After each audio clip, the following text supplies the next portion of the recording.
ഭീഷ്മ എന്ന് പറയുന്ന പടം മമ്മൂക്കാട് ഒരു ഗംഭീര പടമായിരുന്നു. ബിഗ് ബി കഴിഞ്ഞ് അമൽ നീരജും മമ്മൂക്കായും തമ്മിൽ ചേരുന്ന ആൾക്കാർ നോക്കി നിൽക്കുമായിരുന്നു. എനിക്കും ആഷിക്കിനും പറ്റിയ ചിലപ്പോൾ ഒരു പാളിച്ചയായിരിക്കാം.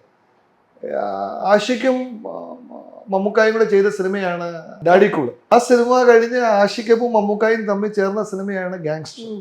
ആ സിനിമയ്ക്ക് വേണ്ടി ജനം കാത്തു നിന്നു. ആ സിനിമയുടെ ഒന്നാമത്തെ ദിവസത്തെ കളക്ഷൻ മലയാളം സിനിമ ഇൻഡസ്ട്രിയിൽ അന്ന് വരെയുള്ള ഏറ്റവും വലിയ കളക്ഷൻ ആയിരുന്നു. ഒന്നാമത്തെ ദിവസത്തെ കളക്ഷൻ അന്ന്. കാരണം അത് ജനം പ്രതീക്ഷിക്കുകയാണ് ആഷിക്കും മമ്മൂക്കയും തമ്മിലുള്ള അടുത്ത സിനിമ എന്ന് പറഞ്ഞ പോലെയാണ് ഈ ബിഗ് ബി കഴിഞ്ഞ് അമൽ നീരജും മമ്മൂക്കായിട്ടുള്ള സിനിമ ജനം കാത്തു നിൽക്കുമായിരുന്നു. ആ കൂടെയാണ് നമ്മുടെ നാരദം വന്നത്. ആ കൂടെ നമ്മളെ TV ചാനലുകാരും എല്ലാം ഒന്ന് കാര്യം ചവിട്ടി മീഡിയയാണെന്ന് പറഞ്ഞത്. അതിനെ ഒന്ന് ചവിട്ടി ഒതുക്കി. അതൊന്നും അല്ല കാരണം.